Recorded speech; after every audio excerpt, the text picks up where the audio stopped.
plus tarder, nous allons lever pour les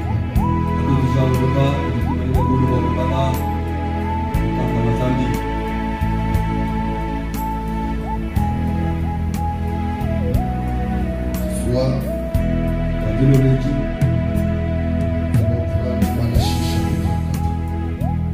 allons prendre Malachie chapitre 4.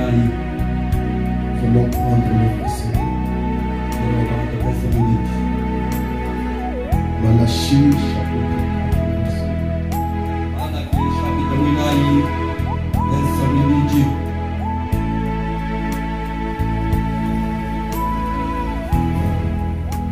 Mais pour vous qui craignez mon nom, s'élèvera le soleil de la justice, et la guérison sera sous ses ailes. Vous sortirez et vous sauterez comme le veau d'une étable.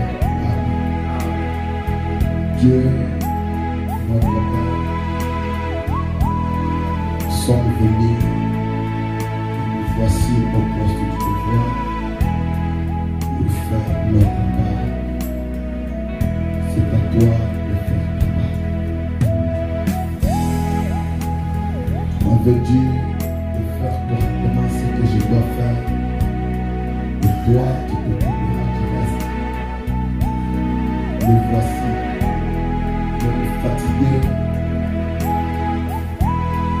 je suis au poste. Remplis-moi de nouveaux verbes, loin de ton action, l'action qui était sur lui pendant le soir. S'il te plaît, de rompre les seaux, de briser le pain, de soulager quelqu'un, accepte d'ouvrir quelque chose pour harmoniser le cœur souffre pour ta gloire au nom de Jésus-Christ. Amen. Le Seigneur voulait nous souchoir pour nous assurer. Vous pouvez saluer votre voisin ici. Dites-lui que Dieu vous bénisse souchoir. Ça peut vous à l'aise dans la maison de Dieu. Amen.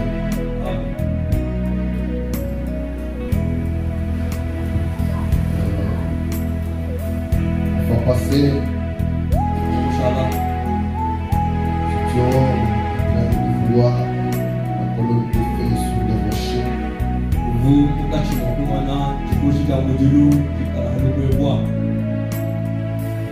a dit la même colonne de feu est abattue.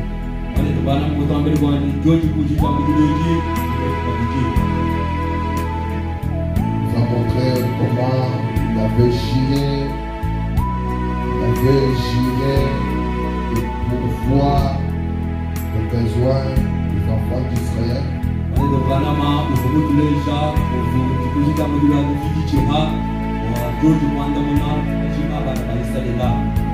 Abraham nous a dit qu'il a fait la même promesse pour nous dans ce temps.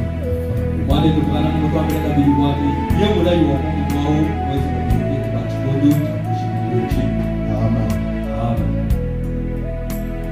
Maintenant, je veux que quelqu'un prie pour moi.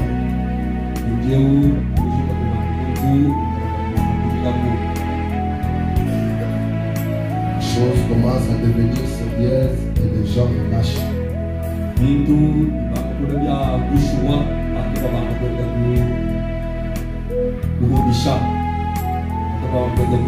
Je m'en fous.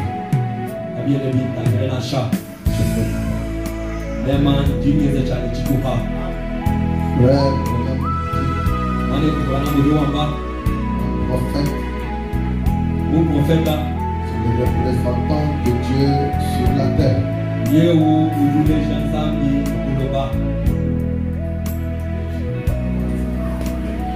Mon prophète,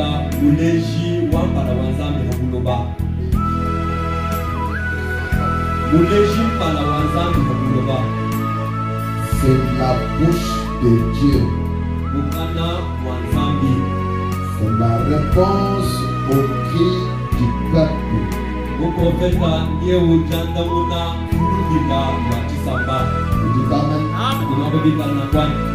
Quand Dieu pense, un prophète parle sur la terre. C'est la bouche de Dieu aux hommes. Amen. Amen. C'est la visitation d'un peuple par Dieu lui-même.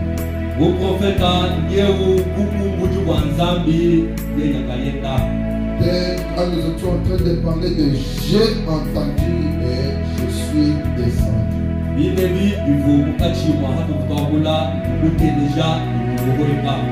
Celui qui avait entendu et celui qui est descendu, nous avons pu voir quel est le secret entre celui qui avait entendu et celui que nous avons vu descendre.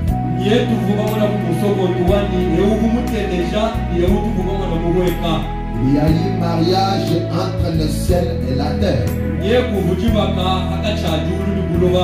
Israël a vu un homme venir en Égypte.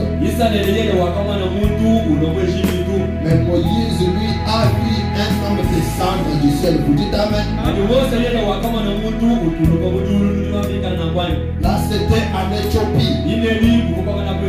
En Éthiopie, Moïse a vu quelqu'un lui dire j'ai entendu, je suis descendu. Mais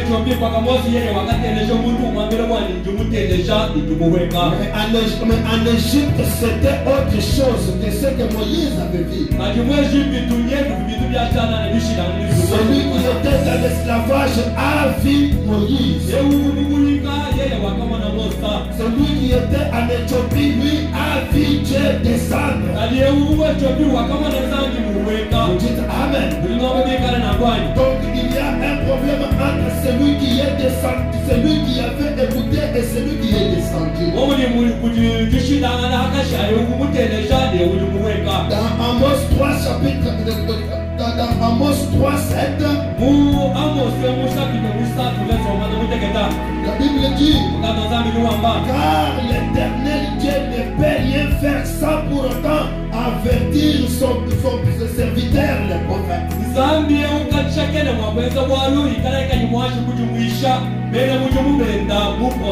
Vous dites Amen. Car l'Éternel, car le Seigneur, l'Éternel ne fait rien sans avoir révélé son secret à ses serviteurs, les prophètes. Dieu, avant de faire quelque chose, grande ou petite, il les révèle au préalable son serviteur, les prophètes sur la terre. Oh, vous dites Amen. C'est ainsi qu'au travers de cette pensée, je me suis senti poussé d'apporter un message sur la prophétie de l'air.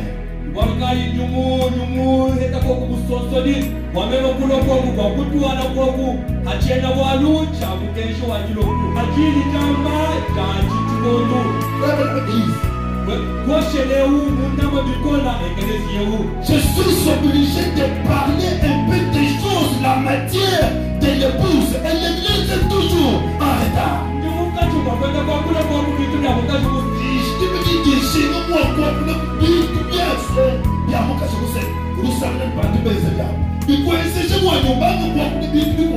Maintenant j'avance avec ceux qui veulent avancer. Parce que nous ne pouvons pas être là à être tirés derrière. Que le mort atteigne leur mort.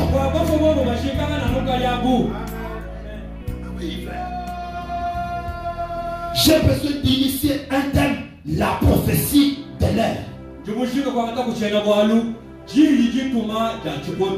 C'est ça mon thème principal. Toujours dans la conférence. La prophétie de l'air, ou le message et le messager.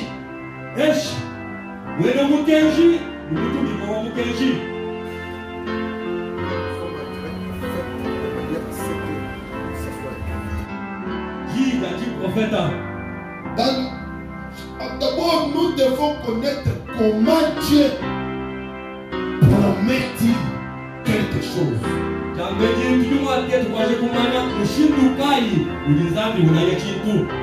Dans le message, reconnaître votre jour et son message, frère Branham.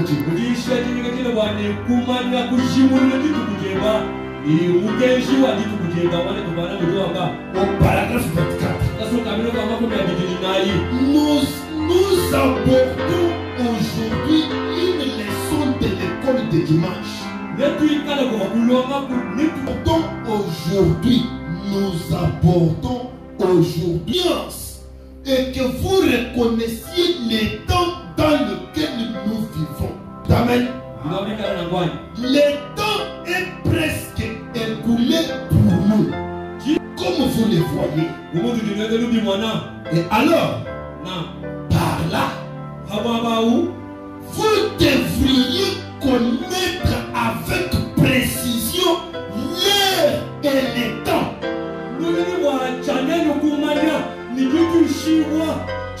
Prochain tabernacle, vous devriez connaître avec précision l'heure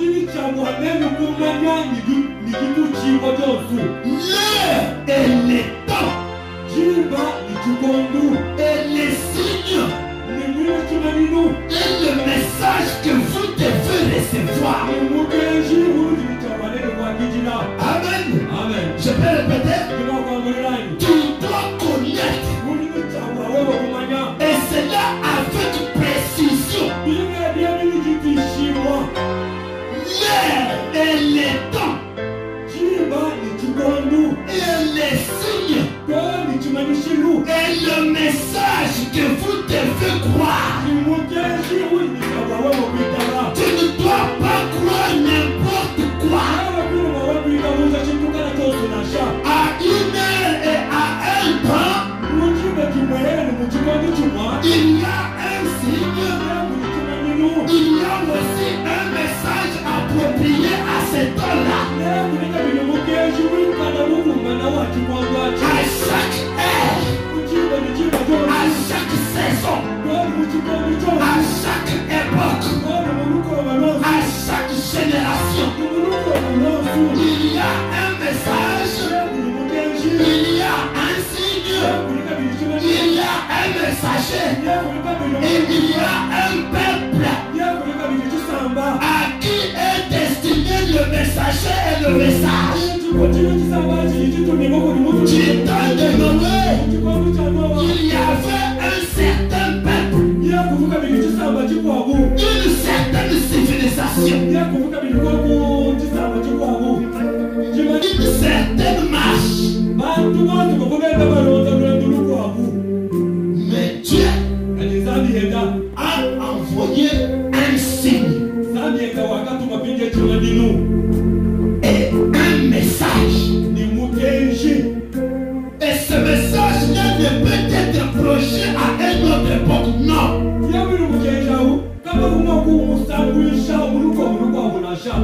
Maintenant vous allez pouvoir ce que je vais dire. D'abord, que signifie ce mot prophétie? Le mot prophétie signifie une prédiction des choses futures par inspiration divine. Vous croyez? Quand on parle d'une prophétie, c'est un message qu'on donne en avance.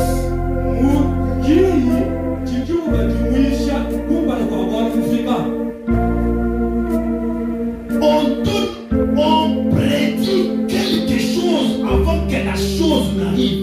Quelque chose qui viendra au fur et à mesure que le temps approche.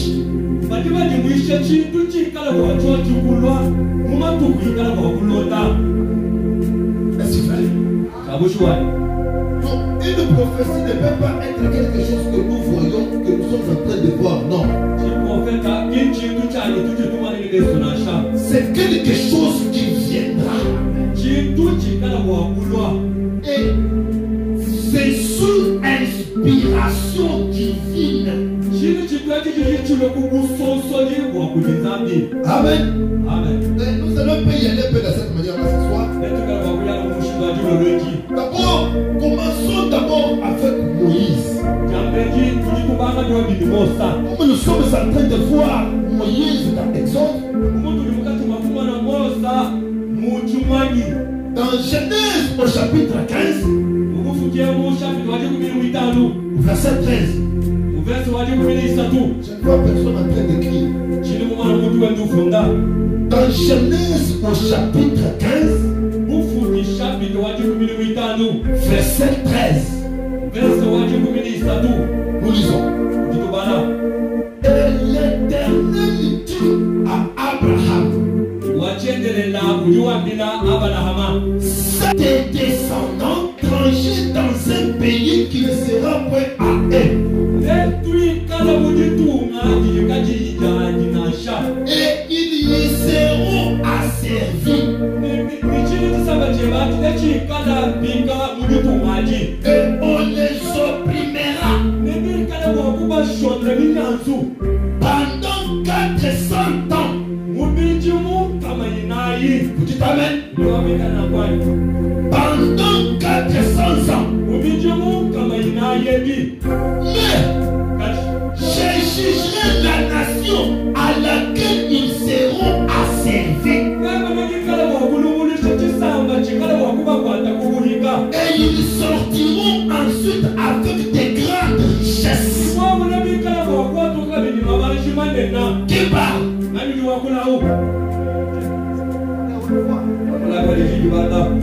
Qui parle? C'est l'Éternel Dieu lui-même. Faisant une promesse à un stérile. Amen. Il fait une promesse à quelqu'un qui n'a pas d'enfant. Mais il lui dit, sache que ta postérité sera dans un pays étranger comme esclave. Mais qu'est-ce que tu me dis? Moi je n'ai jamais vu d'enfant. Écoute-moi Abba. Moi Dieu, je te donnerai une postérité. Mais la vérité est que cette postérité-là séjournera dans un pays étranger. Je n'ai pas d'enfant. Mais tu me parles déjà qu'il sera esclave dans un autre pays. Est-ce que je cochonne ce soir? Je ne raconte pas une histoire. Mais sache que la vérité est que je veux juger la nation qui va la servir. Attention avec un enfant de Dieu dans ta maison. Si tu veux travailler comme un esclave, sache que tu paieras trop cher. Mais je jugerai la nation à laquelle ils seront asservis. Ils sortiront ensuite avec des grandes richesses. Quand on promet ici, l'arrière-grand-père de Moïse n'est pas encore né.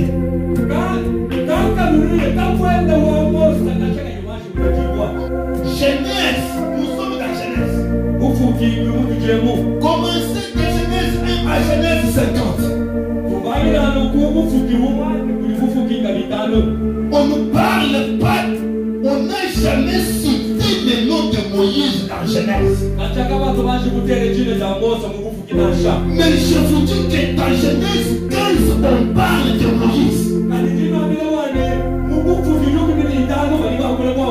Est-ce que nous sommes ensemble? C'est pourquoi vous devez avoir votre Bible, parce que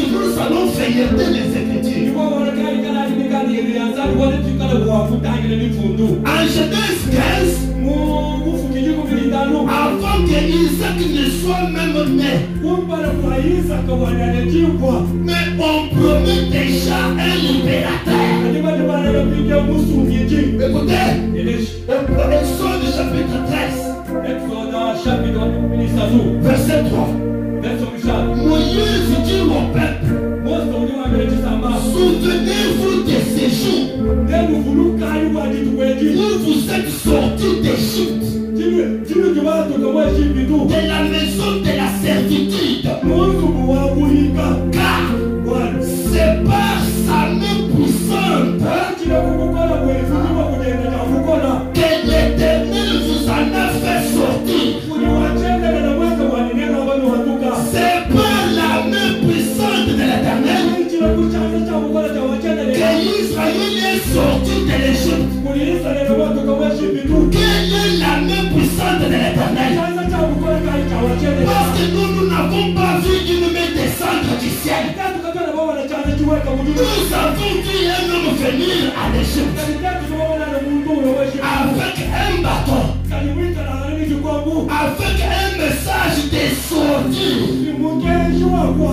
Le message de Moïse était: sortons de l'Égypte, allons dans la terre promise.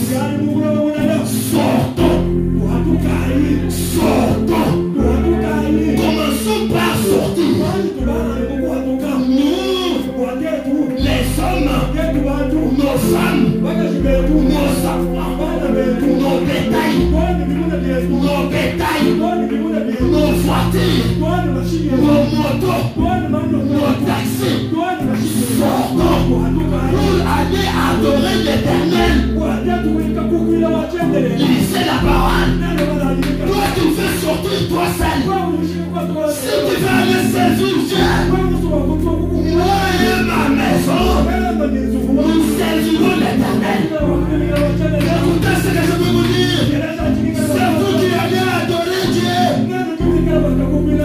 en laissant vos histoires à la maison.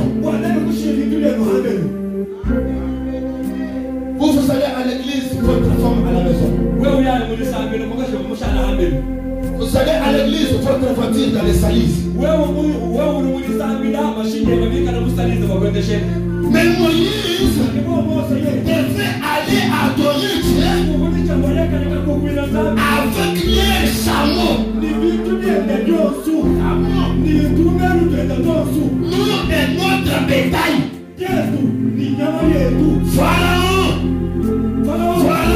Pharaon, écoute, Dieu l'Éternel, le Dieu de nos pères, nous est apparu. Il nous a dit de te dire, de libérer son peuple afin d'aller au désert et de les servir. Nos femmes, nos enfants et notre bétail.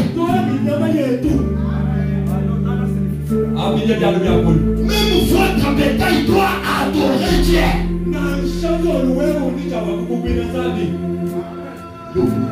Mais qui a délivré?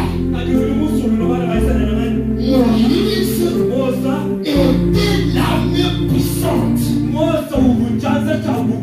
Mais quand vous allez dans Genèse, vous trouvez compromis quelqu'un, un libérateur. Hein?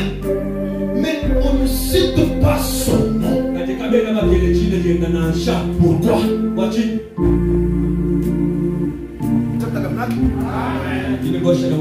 On promet Moïse à Abraham.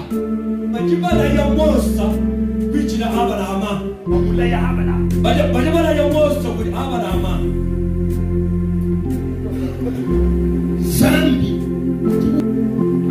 Lisez la parole. Tu n'as jamais dit à Abraham que cet homme-là, le libérateur, va s'appeler Moïse.